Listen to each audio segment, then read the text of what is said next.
is Matthew Weens. I'm an investigator here at the Research Institute. I do global health work, and as a part of the work that I do, I was fortunate enough to meet Dr. Christian Umuhoza about 7 or 8 years ago at a meeting in Kampala. Christian is a pediatrician and a senior lecturer at the University Teaching Hospital of Rwanda, and he works in pediatrics, medicine and infectious diseases and critical care. He's also a very active researcher, which is the capacity in which we've been partnering over the last several years. He also has a significant interest in education and teaching. And he plays a significant role in teaching medical students and residents at the university in Rwanda. It's a pleasure to have him here today to talk about some of the work that he does and that we've collaborated on, and hopefully provide some insight into the context within which he works, and hopefully provide some interesting context into pediatric health in Rwanda. So welcome, Christian. Thank you. Thank you, Matthew, for this nice introduction. And thank you all for being here today. And I think that I will be having 1 hour to present about this interesting topic and beyond the hospital doors. So we are going to take a deep dive into the post-discharge mortality among Rwandan children, focusing on the bridging clinical excellence and research in Rwanda. So first of all, we are going to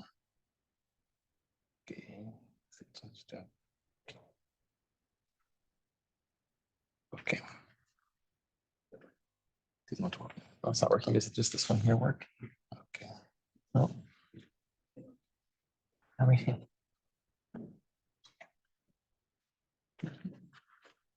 You'll just have to where's the note? There, just click on the button. Yeah. So let us start by talking about Rwanda. So Rwanda, this country. So I don't know if all of you know where Rwanda is located. It's a very small country, very tiny. So if you go on the map, it's going to be very difficult for most of you to find it. But if you just locate yourself using this big map, you can find it just near Congo. Congo is a very big country called Democratic Republic of the Congo. So this is a country that is renowned. So, okay.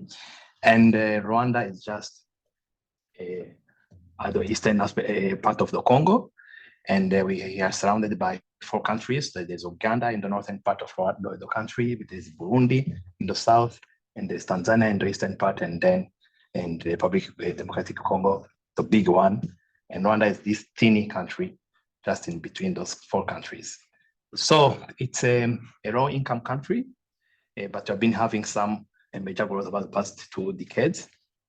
And the background, the general background of the country, we are still having an under 5 mortality rate that is high. 38 per 1,000 live birth is still high, but it used to be higher than this one. So I remember that after the genocide, it was even reaching 250 children. So it has dramatically decreased over the past, genocide have been there for the past 30 years. Yes, but we still have a lot to achieve because we need to meet the SDG. So 38 is still high. So we have a limited number of skilled healthcare providers. For example, in the whole country, we have only 130 pediatricians and for 14 millions of population. So we are still understaffed. And we have also some limited use and implementation of standards and norms and protocols. And we have also limited collaboration and linkage between especially the maternity, the postpartum, neonatology, and also the mother care. So this is why, as you are going to see, we are still having an infant mortality rate that is really high. So these under 5 mortality of 38 over 1,000 live birth, most of them are going to be in this age population, so the infants and the neonates. So this is where we have most death. And also we are still having a significant number of stunting. It used to be higher than this. So it used to be, I remember that when I was just a kid, 30 years ago, it was even 70%. So it decreased to 50%. and then now it is 30%. The malnutrition, the type kwashiorkor and mass has dramatically decreased, but you are still having this issue of stunting that we need also to address. So we still have also some problems in the care seeking pattern, especially for acute respiratory illness. This used to be the number one killer in our country because most children were dying following upper respiratory tract illnesses, including pneumonia and others. So the care seeking now is 65%. Others are generally managed at the level of traditional healers. We still have traditional healers who are still providing care at the community level, or sometimes mothers go to buy some over-the-counter medicine and then they do some self-medication. The diarrhea treatment now also using the ORS has increased. It is now 28%. It used to be lower than that. It used to be less than 5%, but now it is 28%. Some mothers and the parents also are still using the homemade recipes. I don't know what kind of, each region in Rwanda has its own recipe. Yeah, but we need to go higher than this. And the proportion of the population using at least basic drinking water services has increased. It's now 65%, but we want to achieve 100% coverage. Yeah, so this is the general background of what we have now in Rwanda. And on those under 5 mortalities, we have 50-50. So 50s are caused by communicable diseases, including the pneumonia, malaria. We're having still children dying because of HIV, but the HIV has decreased. Diarrheal illnesses also are killing children, and also the others are now occurring in the neonatal population, including neonatal sepsis and birth asphyxia. We have also other non-communicable diseases. So these also now has dramatically increased over the past 10 years. It is now also killing many children, including some kidney diseases and other diseases in that population. So how is the Rwanda healthcare system? How does it work? How is it? What is the organization related to Rwanda healthcare system? So we have everything starts from the primary health. The primary care is provided at the level of what we call health posts and health centers. So those are generally run by nurses. So we don't have trained doctors running those systems. So this is where most of our patients are going to start. And if the patient is having danger signs that require further management or specialized care, so those patients are going to be sent to a secondary care level, which are going to be the district hospitals. And generally at the level of district hospitals, they are going to meet a doctor. So all of them, they have doctors. But those doctors, some are general practitioners, but also the majority of our district hospitals have now at least one specialist, pediatrician or internal medicine working there. So then if the care that should be provided there, if the patient requires further management that cannot be provided at the level of the secondary care, then they're going to be sent to a tertiary care, and they're going to be sent to the referral hospitals. And in Rwanda,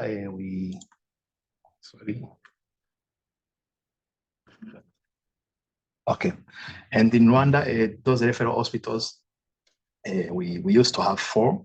There is one in which I'm working, so which is the University Teaching Hospital of Kigali, commonly known as CHUK, or Centre Hospitalier Universitaire de Kigali. And this is the major one. There are others also. There is the King Faisal Hospital, which is somehow more private than the public. And we have a Rwanda Military Hospital, and we have also another one called University Teaching Hospital of Butare in the southern part of the country. So now they're adding new referral hospitals. So I think that in the next 2 years, we'll be having more than 10 referral hospitals. So this is how this system is tied. And then the focus now is to make sure that we put much emphasis on accessibility and preventive care to reduce the burden on secondary and tertiary facilities. And this is why we make sure that we are going to decentralize the care mainly at the level of the district hospitals. So the government role here is to make sure that there is a strong central oversight in order to ensure uniformity in service delivery and resource allocation. So this is the mapping of those healthcare institutions. So we have in the northern province here in yellow, so we have 7 the different hospitals. In the western, we have 12 because this is where the majority of the population is located. And also in the southern part. So those are the 2 regions, the 2 areas where we have the majority of our population located. So in those 2 areas, so this is where we have most of those hospitals. And then we even have one teaching hospital that is located there. And then we have this small area of Kigali. This is the city. And we have the majority of our referral hospitals are located in this area. Yeah, but I think that is something that is going to change in the coming 5 years. And okay, yeah, and then we have the Eastern Province with 6 hospitals.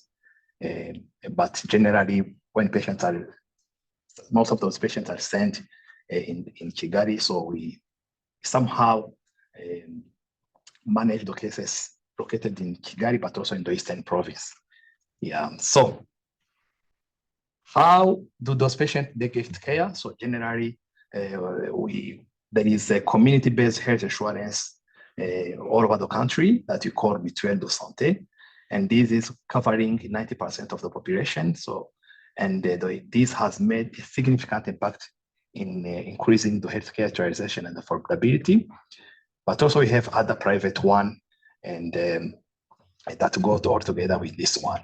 So we have also other people that are really helping us, especially at the level of the community, that we call community health workers. So the role of those people is just to provide the basic healthcare, education, and bridge the gap between communities and formal health facilities. For example, those people, for example, are going to teach the population about the danger signs. So, for example, if you have a child who is having high-grade fever, you have to go to seek care at the level of hospital. So you have to go to the health center. You don't have to go to the traditional. Here, for example, when you palpate a mass on development of the child, you have to seek care at the level of a qualified healthcare institution. So they do a lot of job. So they have really helped us to improve the maternal and child health and to manage disease such as, for example, the outbreaks. We use them a lot, for example, during the COVID pandemic, and they helped us to really efficiently manage the cases that we're having in Rwanda. Yeah. So Rwanda also is a country that we really want to improve. Whatever we are doing, we want to make sure that we implement new technologies. We make sure that we are somehow improving the care that we are providing to our patients. So one of the ways that we found was that to implement the digital health technologies. So we started, for example, by shifting from the paper-based system to electronic health records. So it has now been deployed all over the country. So every hospital now is using some electronic medical records. They're still basic, but at least we are at that level. So, and also we are using some mHealth initiative. For example, we are using some mobile applications that are used by the healthcare the community health workers. So in order, for example, to remind the patient about medication adherence, about follow-up, and so on. So this has really increased the patient engagement, and has also improved the access to health information. So there are also that strategy that we are incorporating, for example, the telemedicine. It's something that I've been using, for example, when we have some more specialized people coming to visit Rwanda, sometimes they go in either at Sashika or at King Faisal. But through those facilities, even when they don't come, we can use telemedicine, so in order to teach, but also in order to even manage patients. So we have been having some partnership with different institutions when we have been using telemedicine, so in order to teach, but also in order to manage our cases. And it's also, we have some very interesting success story related to that. Yeah, so we are now innovating. So we want innovation partnership in the digital health, especially in terms of the telemedicine, and also the partnership with tech companies. So in order to develop very strong artificial intelligence tools that can really help us to to improve the care that you are providing and to improve also the care in general. So whatever we are doing, so we want to enter into that era of artificial intelligence. So we are still far behind, but we are looking forward some partnership in order to make sure we are going to be on the same line with others. Okay, good. So it is in that line that also the country, the Rwanda now is trying to make sure that the professional associations are being involved and aligning with the priorities of the countries. So now this is where, for example, we have this prayer, Rwanda Pediatric Association. So who are we? Rwanda Pediatric Association. So this is the vision of the Rwanda Pediatric Association, and those are the missions of Rwanda Pediatric Association.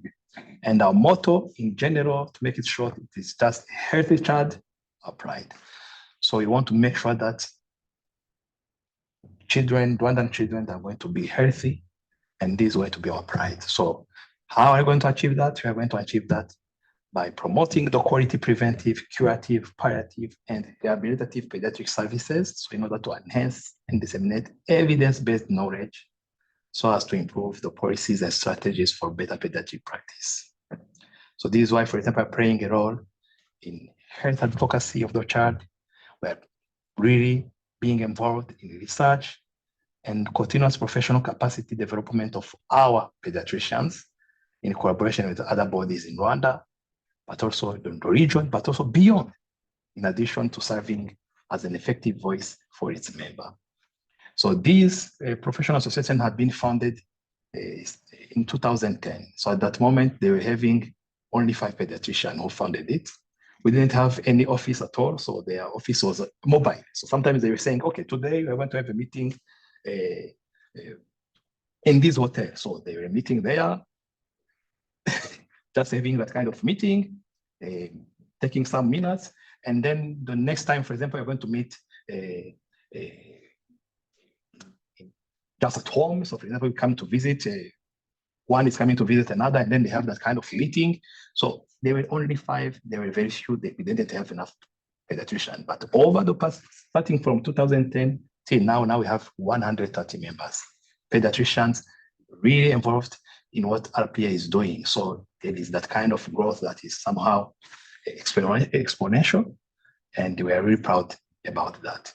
So I became the Rwanda Pediatric Association Secretary General in 2018 until now. Yes, I joined when we were having, at the moment we were having 50 pediatricians, but now we are more than 130.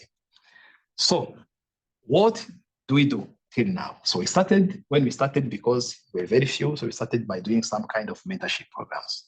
I've seen that in the country, most of the area, most of the 6 hospitals they were having, they didn't have pediatrician, they didn't have specialists. So we started by going there and then trying to make sure that you're going to mentor them. But also recently we started to do some research. We are now starting to be involved in the CPD and do some workshop and conference. We are collaborating with other institutions, including the Ministry of Health, but also the Rwanda Biomedical Center, so which is like the arm of this Ministry of Health that is going to be involved in the implementation of any strategy that the Ministry of Health is going to initiate. So they are playing a role in implementation of any kind of health-related strategies and policies. And then we can collaborate with different stakeholders. Yeah, so I've been collaborating with so many partners, including also UBC in some research projects. Okay, so now how do we do those mentorship programs? So this is generally what we do. So we do some clinical coverage using some those high frequency approach, focusing on the non basic pediatric protocols, but also we do some bedside teaching, practical sessions, one-to-one case management observation to review the patient file. We do some clinical audit together, and we make sure that we are doing also some clinical team meetings. So this is a pediatrician, and those are the nurses. So he was working together, and we have to make sure that you're going to be at their level, so we become friends, and then we discuss about the problems, focusing on the clinical mentoring, but also support, supervision, and program support. For example, if there is any program that has been launched by Ministry of Health or RBC, have to make sure that we are going to send there a senior pediatrician who is going to make sure that the implementation is smoothly done. And we make sure that also you're going to provide to help them to know how to use the data, because this is a major problem that you're having in Africa. So we have plenty of data. We have a lot of data, but sometimes people do not know how to use those data. So in order to improve, so we send them our mentors to try to extract the data from their records and then see what use we can have from the data that they're having. And from that, of course, we have this quality improvement project that we run with them.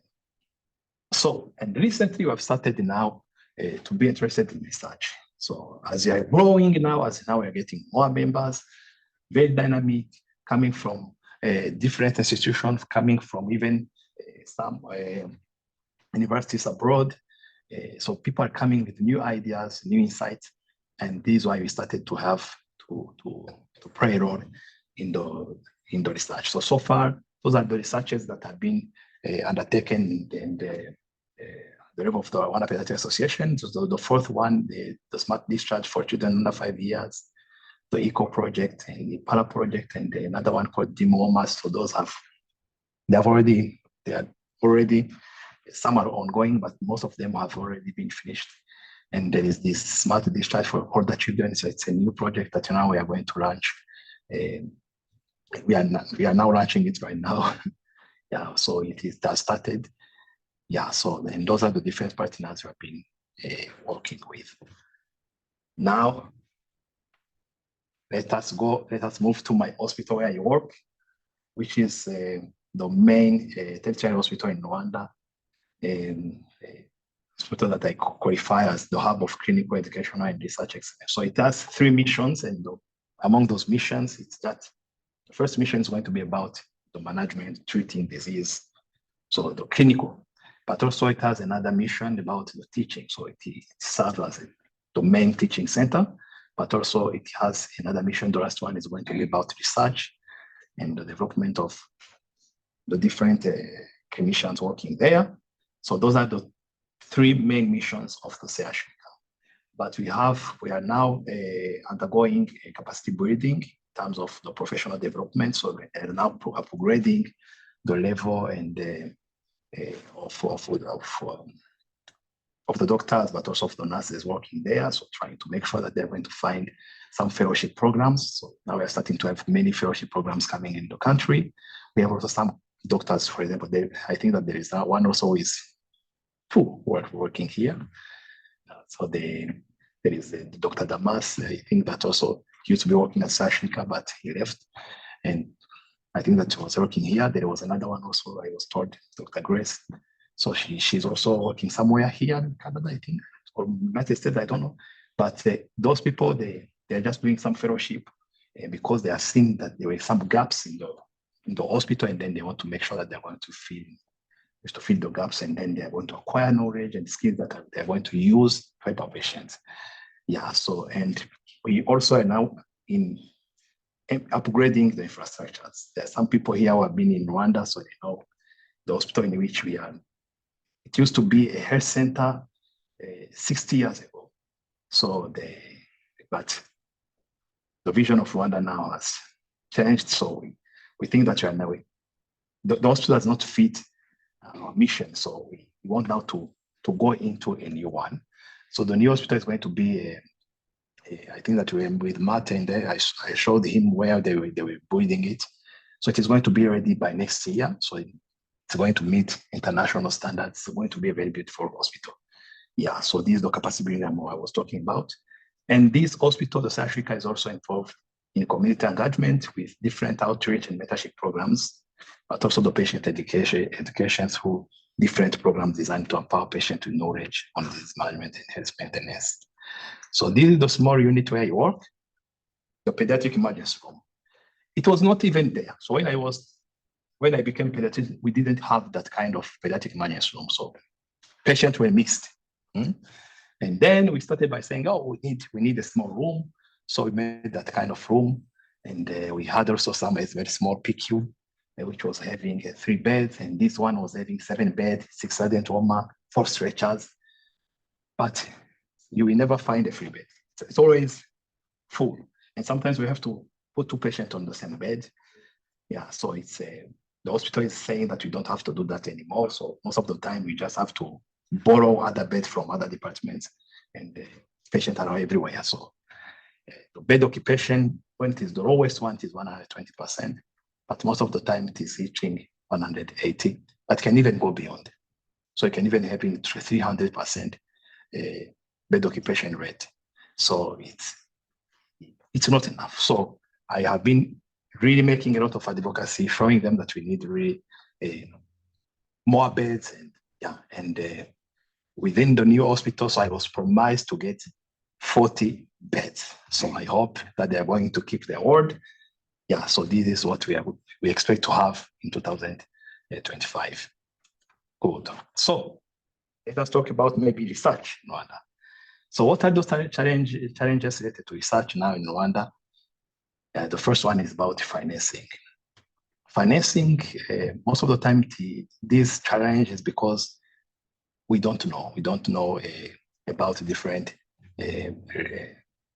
grant opportunities that are. So we are still having that kind of gap. So we don't know exactly what is happening all over the world. So we end up by having limited funding for medical research, and also because we don't know, and because of some routines and all the habits. So we are still having that kind of mentality of excluding research, thinking that research is something that is going to be an extra work. We are only mainly focusing on the clinical workload.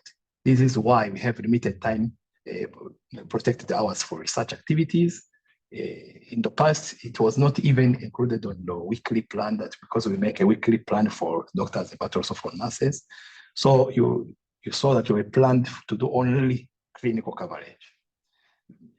And now it is starting to change. So they are starting to see if maybe they can give us something like 20 to 30% of our time be dedicated to research. But the problem is how to implement that. We are now still trying to see how we can try to see if really people are using those protected time to do research. Yeah, so we end up by having a heavy workload also for clinical and also an administrative staff, administrative activities, sorry for this stuff.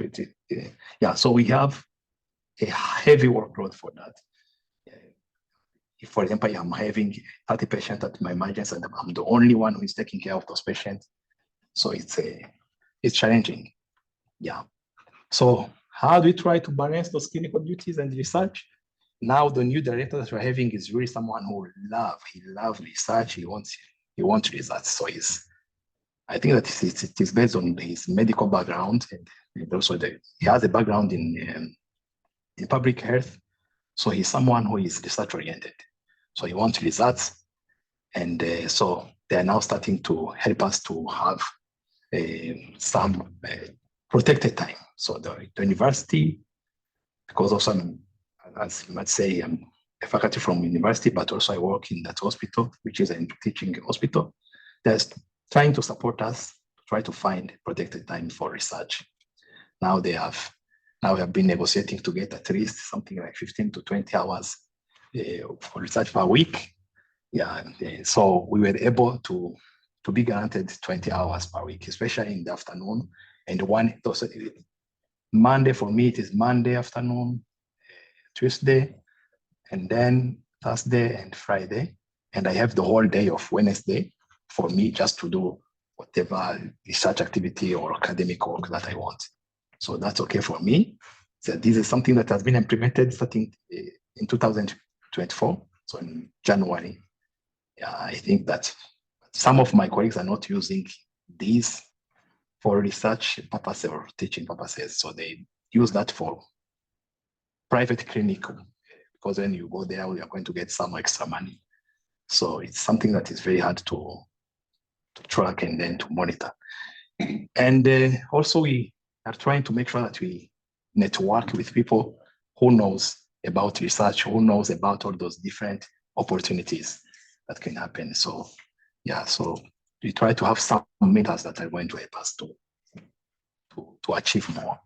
So in that, due to those limitations, but those are what we have. I have been able to, with different colleagues and different partners. So this is what I was able to with the help of those people to accomplish. So there was this different grants that we were able to obtain. There was a small one about the BLS, Basic Life Support Training in 2017 that ended in 2018. There was another project that we undertook from the hospital, which was wanted to see the outpatient waiting time and satisfaction in 2018, 2019. And then there is the study in the post-discharge mortality epidemiology. So this one, the smart discharge in Rwanda. And there is also this, the global parity, a very big one that I've been involved in. And there is the antibiotic prescription pattern, a study that now I started in 2023. Now I'm writing the final manuscript. And there is another one that I'm going to have with Matt starting this year. So now we are starting it. So yeah, instead of all those limitations, we're trying to do something. Yeah, so let us talk a bit about the smart discharge. This is a smart discharge. It's a project I've been working on with Anika and also Matt and other colleagues. So the background is that, as you know, under 5 mortality rates remain high in middle income countries. So you have seen that also in Rwanda, it remains high. And it has been said and found that post-discharge death may be equal or greater than in hospital death among children in those countries. This is why Smart Discharge Program was introduced. And as a digital health research program developed by University of British Columbia Institute for Global Health, BC Children and Women's Hospital, the aim was to improve the pediatric post-discharge health outcome in under-resourced setting. And this through using scientifically rigorous data-driven prediction model to identify the vulnerable children and mitigate risk through personalized discharge counseling and follow-up referrals. And this project has been initiated in Uganda and implemented in 19 hospitals across Uganda. And based on what they found that really the results from this study should be expanded across the East Africa and even beyond. So this is how we entered into contact with the team of Matt to see if we can incorporate a similar project in Rwanda. So we incorporated that project through the partnership of UBC and Rwanda Pediatric Association and University of California, San Francisco. And the aim was to characterize the epidemiology of post-discharge mortality among a representative cohort of 1,000 children under 5 years of age, and then to externally validate the smart discharge risk prediction algorithm that were developed in Uganda in a representative cohort of 1,000 children under 5 years from Rwanda. So it was a prospective observational cohort study conducted in 2 hospitals.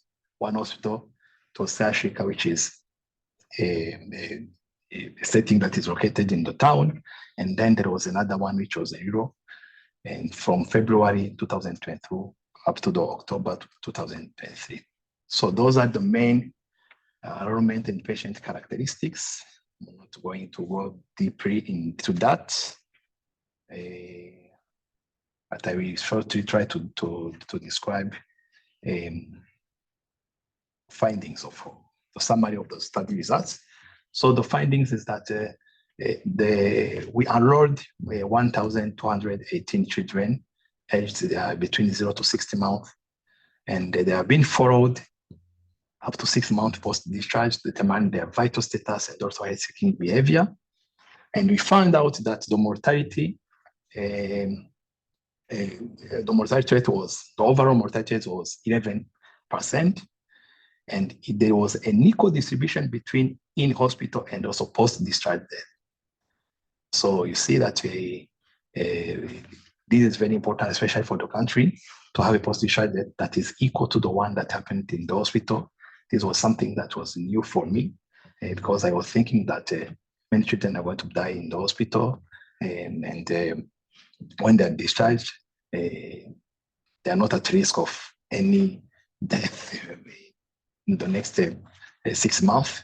But I was wrong. So the study showed me that even when they're discharged, they're more likely to die. So the post-discharge mortality was notably higher in children aged those who are less than 6 months of age. So this is the group where we find most death in that group. And we found out that the significant risk factors, for example, was to have a lower weight for age death score. These significantly increase the risk of post-discharge mortality in both groups, in the group of those who were less than 6 months of age, but also in the group of those who were 6 months up to 60 months of age. And the higher maternal education seems to be protective against the post-discharge mortality, and this makes sense. And the additional factors like abnormal coma score, travel time over 2 hours, and being referred for higher level of care, those were found to be significant in older children. So, and we find out that also there was some geographic variation. So the post-discharge mortality rate varied significantly between the urban site in Kigali and the rural site in Ruhengeri.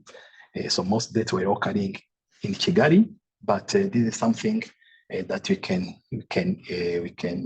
think that the reason is that CHUK, so this Kigali site, this urban site, generally receives patients who are sicker compared to patients that we have in Ruhengeri, because in Ruhengeri, when they have someone who is very, very sick, they transfer the patient to the higher level. So this was one of the reasons. Yeah, so those are the risk prediction models for predictive post-discharge mortality. So, and when we compare in Uganda, we found out that so those also, they maintain the high performance in Rwanda. So you see that they are close to 1, which means that really they apply also to what is happening in Rwanda. So now the next step, before we finish and we end, we were thinking about different strategies, so what is the next step based on what we found? So we were thinking that maybe we can try to think about extending the smart discharge project to additional district to enable discharge care across more regions. And also we want to see if maybe you can also do similar studies in other age group. So children who are aged more than 5 years. So this is what the study that we are going to undertake. But also we were thinking about doing a similar study, but in the neonates, because in Rwanda we have high neonates are really dying.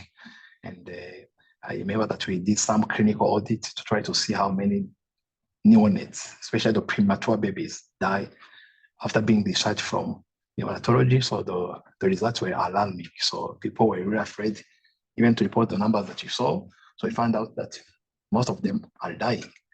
So we don't know exactly the exact cause of that. So that's why we need more research in this specific group. And also you want to include other people. So I have some collaborative efforts. So Ministry of Health, the partnership with its right arm, the Rwanda Biomedical Center. We want to engage them to see how we can integrate the study findings into the existing national discharge protocol. For that also, we are discussing about the funding and support. So any possibilities. So where the money can come from, how much we're going to need, who can provide this funding. So this also is something that I've been discussing so far. And the expected outcomes that we expect that if we integrate the study results into what we have in Rwanda, so it's going to lead to improve the survival rates and the health outcomes in terms of the post-discharge across all age groups. Yeah, so now to close the closing reflections and the future direction, Rwanda has achieved a lot. So we started from the point where there was no service at all. For example, I remember when I was a medical student, we didn't have neonatology. So when you're having a premature baby, prematurity, especially below 32 weeks of age, was considered as an abortion. So the baby was left there until he dies. So it was a very bad experience. So when I called that, babies were dying. So no care at all, nothing.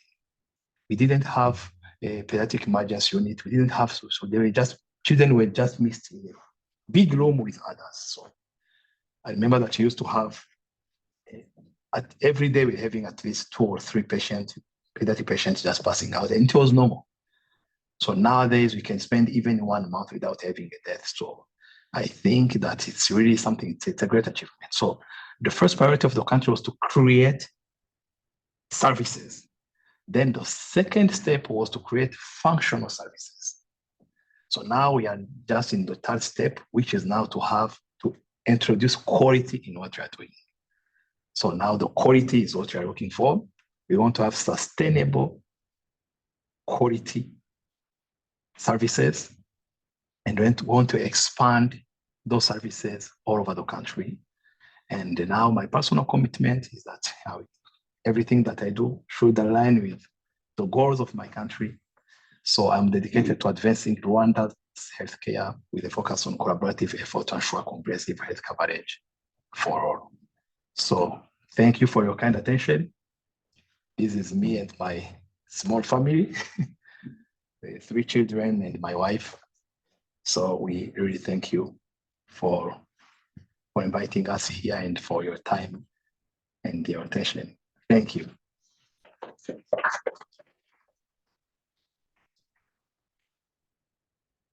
Thank you, Christian. That was fantastic. I think now it's a good time to invite some questions from the audience, if there are any. I know I have a lot of questions from. Thank you. Oh, there, yes. Thanks for your talk. I guess one of the things that runs through my mind, and especially under 1, under 2 mortality, especially neonatals highlighted. Do you have level 2 nurseries, or what we call, or some patients, special newborn care nursery? So not a NICU, not an intensive care unit, but either that intermediate care, or is that part of the scale up, or is that something that already exists? Nurses? No, like a special care unit for newborns, but not quite the level of intensive as a NICU or an ICU. Okay, so we have something that you call neonatology. So it is somehow like, sorry. Okay, it's somehow like a mixture. It's a mixture of, it is acting as the unit that you're talking about, but also as the NICU. So now in some tertiary hospitals, they're starting to somehow separate those two. So where you are going to have more sick patients who are going to be admitted in something that now we are starting to call neonatal intensive care unit. But in the past, it used to be called just neonatology. Neonatology meaning that every neonate who is the one who is having sepsis, the one who is having birth asphyxia, the one who is having risk of infection, the one also who is having whatever problem is, they were sending those patients in those units. This is why I started by saying that we started by just creating units, a unit dedicated to neonates.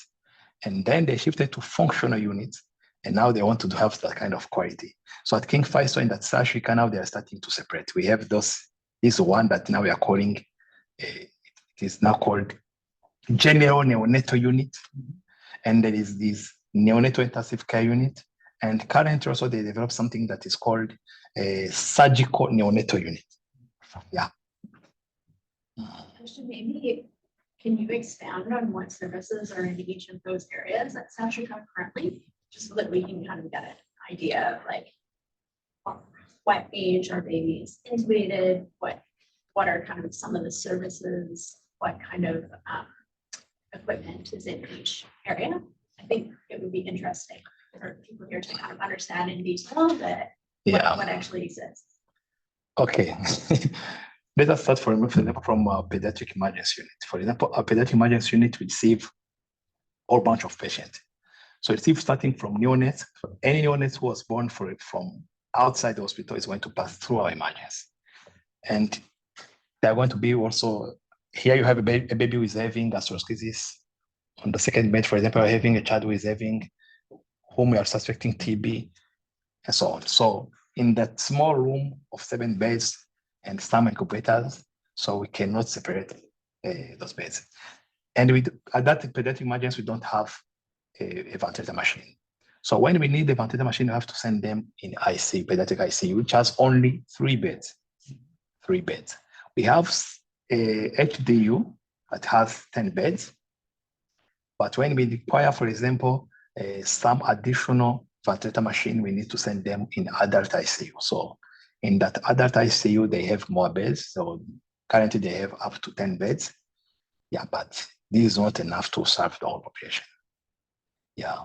So, and in terms of doctors that you're having at Sashika, so we mainly work with residents. And now we're starting to have some fellows because we have started some fellowship programs. And mostly residents and some pediatricians. We are not at the level of where I work, we don't have GPs. So we work as pediatricians, general pediatricians. Very few. We have subspecialty. We have people, 5 people have subspecialties.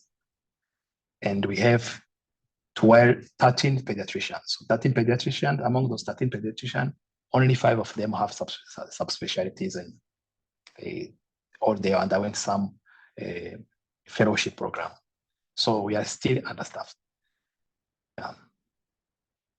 And we have in that pediatric department, we have 70 nurses, 13 pediatricians, 70 beds.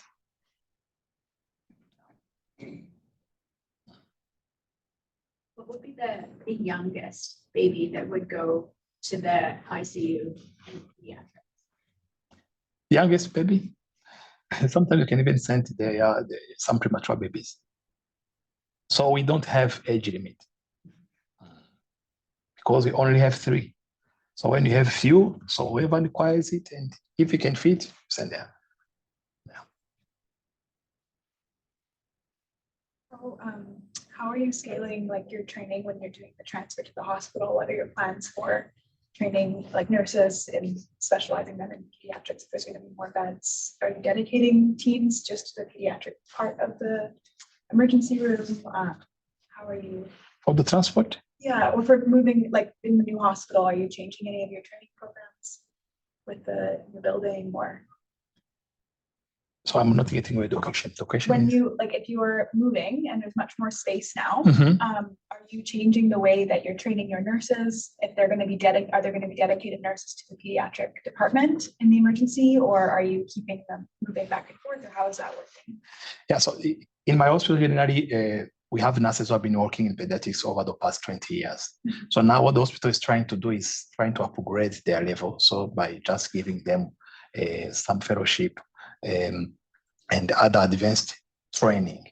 So for example, we are now having nurses who are doing their masters in pediatric nursing, and others also are doing that in neonatal nursing. So now we're starting to have many coming back with a degree of neonatal nurses. So they are now preparing for that, so that when we move into that building, they're going now to be only focused on what they learned. So, and hospitals that do not want to hire new people without just upgrading the level of the staff that we are having. So there is a policy in the hospital that every nurse who doesn't have that kind of additional training should go and study that kind of things. Otherwise, so if she doesn't comply, or if it doesn't comply within the next 5 years, he's going to be replaced by someone else who is having those skills. So now, because they know that there is that kind of pressure, and because they know that also there is money for that, because the hospital is supporting them in the country, so they are trying to find those additional training that are going to help them to take care of the patient when we are moved into that new hospital. Yeah. You mentioned that you now have an electronic health record, which is pretty fantastic. We're barely there too, by the way. Yeah. So could that be, like, I imagine that's still only at the level of tertiary hospital, and is it the same across the country? Is it one invested EHR, or is it everyone does what they want? Yeah, this also is still challenging. So we have districts also have a same electronic medical records. I call it electronic medical record because we are still struggling with the issue of interoperability. Even if they have the same system, it is not interoperable. So you cannot go, for example, in another hospital and then transfer or just get access to patient records. No, so it's just localized there. And in my hospital, so we have another one. At King Faisal, they have another one. And in private sector, each hospital has its own. To be honest, that's sadly the state here as well. Ah, okay. It's a dream to see a truly integrated system, especially if they're going for follow-up post-discharge, right? Yeah. But, so I imagine it's still just pieces of paper and booklets and things Exactly. like that. It's challenging, but the country is trying to see how maybe at least those systems that are at the level of the district, also how they can be interoperable. So they are putting much of energy, and also I think that they have been allocating some funds for that purpose, so that maybe in the next years they are going to make them interoperable. Yeah, and to upgrade them because they are still very basic. Yeah, it's not like the one that you are having here. So I'm curious about the relationship with the Ministry of Health and research and digital interventions.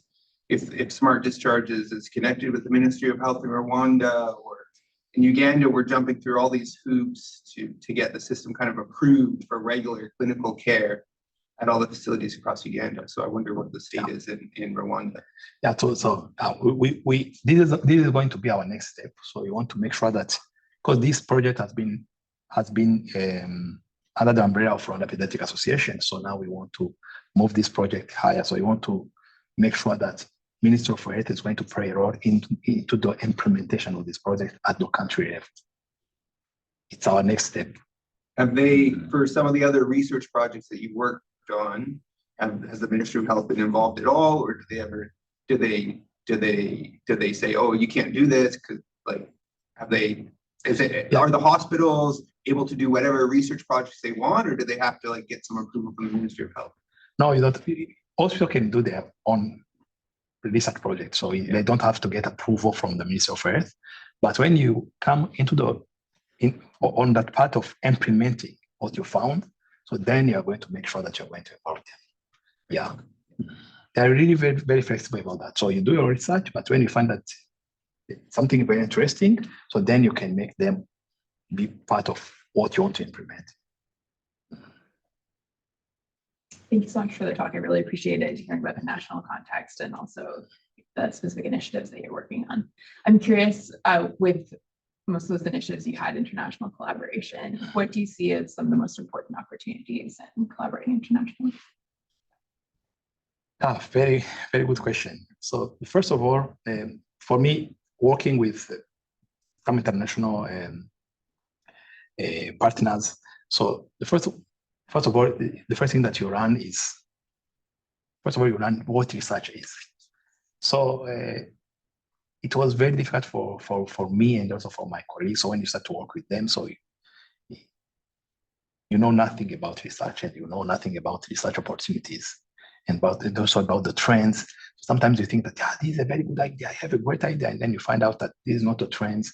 So it's not really something that is really very interesting and very impactful according to what you are doing. So you learn from them. So we have been learning from those different partners. So you learn very useful skills, very useful. You get very useful knowledge that helps you now to sharpen what you have been doing. So and then there is this aspect of also trying to funding, because also most of those partners, they have what you don't have. So they have that money, but also the expertise. So and then your ideas, so you can now be sponsorized. So this is what on my side. So this is what I learned from just collaborating with them. But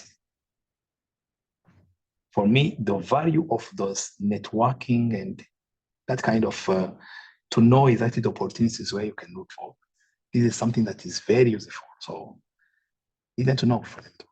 So sometimes you want to do something and you don't know where the money is going to come from. You don't know who you are going to partner with. Maybe there are some people, some players that you can partner with and who have the same interest in what you're doing, but you don't know exactly where to find them. So by working with those key people, so now they tell you, so if you want to implement this, work with this one. So really for us, it was something that was very useful. Thank you. You're welcome. Are there any online questions from those of you who are online?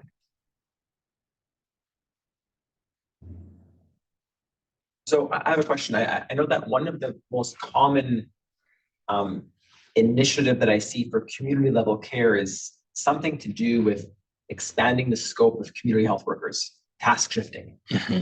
And almost every project that's community level tries to utilize some form of community level task shifting. And that's created in some countries, like I know in Uganda and Kenya, they talk about, you know, every new project is trying to apply a new job to the community health worker. What do you see about the challenges in a Rwandan context with utilizing community health workers for new initiatives? Is there bandwidth there? Is there capacity to add more tasks or roles for community health workers? What are the barriers in terms of smart discharges for community health related programs? In terms of smart discharge, I don't think that is going to be it's not going to be an additional work for to what they are used to do, because generally what this smart discharge is addressing is in gross what they are expected to be doing at the level. But sometimes in some projects that are targeting these people, the intervention that are proposed seems to be somehow an additional workload to what they are used to do, and they are not paid. So they are generally not paid. So they are just they work as volunteers. And if someone is not paid and then you give him or you give her a lot to do, sometimes he can be or she can be demotivated. So I think that every time when you want to implement something new, we have to take to see the whole context to try to make sure that you are not going to overload them. Otherwise, they can end up by not doing what they're supposed to be doing. Yeah. Or at least if you want to do exactly that kind of intervention, so you have to make sure that maybe you are going to add something. Yeah. So we have a question online. Since most initiatives are just beginning, how will you know if they have been sustained or not? Have you considered what your sustainability indicators look like? Have you planned for sustainability in advance? Yes, that's a very good question. Yeah, now sustainability is something that the country, but also my association is looking for.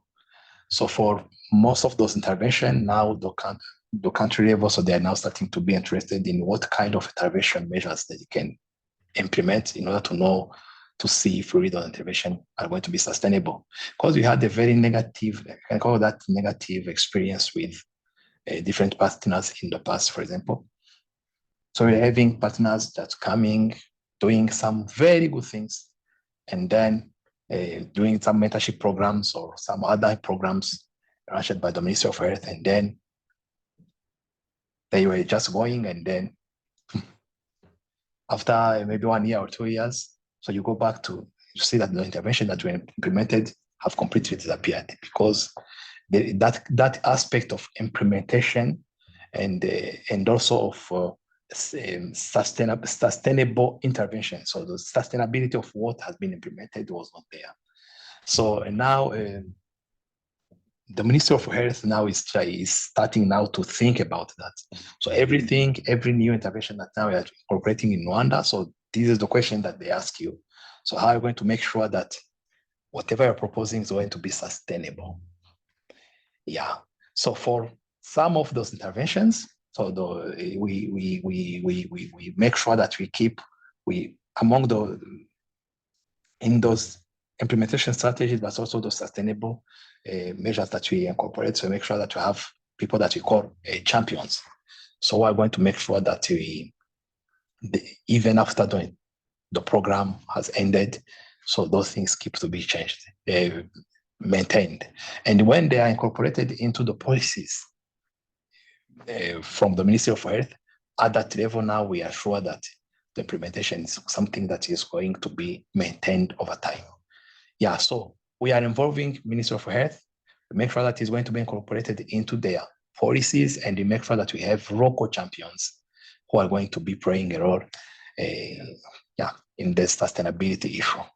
Sort of an issue around equitable partnerships, isn't it? I mean, you have to have good equal partnership, otherwise the champion lives in Boston. Yeah. Exactly, yeah. Another question. So at the hospital, at Children's and Women's, there's a really big initiative right now to include more nurses and allied in research. So they have this is the first year they had a big practice-based research challenge, they called it, where they're giving grants to nurses to lead their own research. And I'm wondering if there's been kind of, as more physicians have been engaging in research, or where that's going, also if nurses have been interested, or if there's movement in that direction as well for nursing or other allied health. Yeah, so in the past also every kind of research project that was coming in Rwanda, so it was mainly given to doctors, the big bosses, and most of the time people were forgetting that the main implementers of whatever intervention are the nurses. And so now we are now starting to see that we really need to involve them more in what we are doing. So for example, the smart discharge, the project that we've been doing, so the data collection, so when we started, the data collection was done by nurses, but we want them to be part of the study. So it was very challenging for us. So because also there was that kind of also routine in Rwanda, the nurses were not interested in research because they knew that whatever opportunity is going to come is going to be for doctors. So they were only focused on clinical, not doing research at all.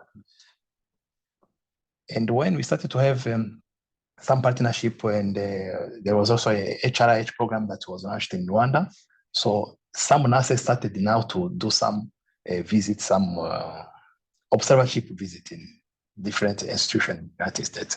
So then they went there, they find nurses who were publishing a lot of papers. So when they came back in Rwanda, I remember when they came back in Rwanda, they said, nurses in the United States, they are publishing, so they do research, and they have that kind of opportunity. So they start by building that kind of relationship. And this also made us think that maybe we have to do things differently. So it was also, I was discussing this morning with some colleagues. So I was saying that Rwanda Pediatric Association started, it was mainly for pediatricians. Rwanda Pediatric Association, pediatricians. But nowadays we want to change even the scope of what we have been doing, because now we are having pediatric nurses who are requesting to join Rwanda Pediatric Association.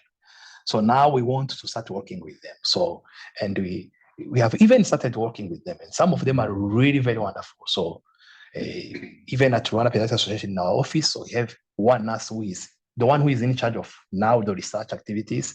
She is a nurse.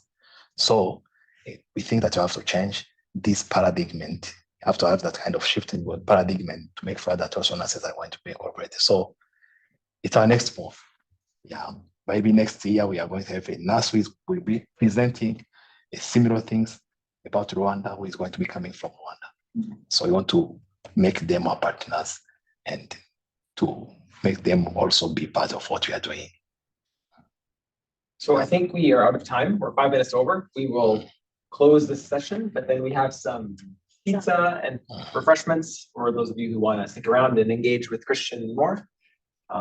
Yeah, thank you for all coming, and yeah, we'll catch up again soon online. Okay, thank you.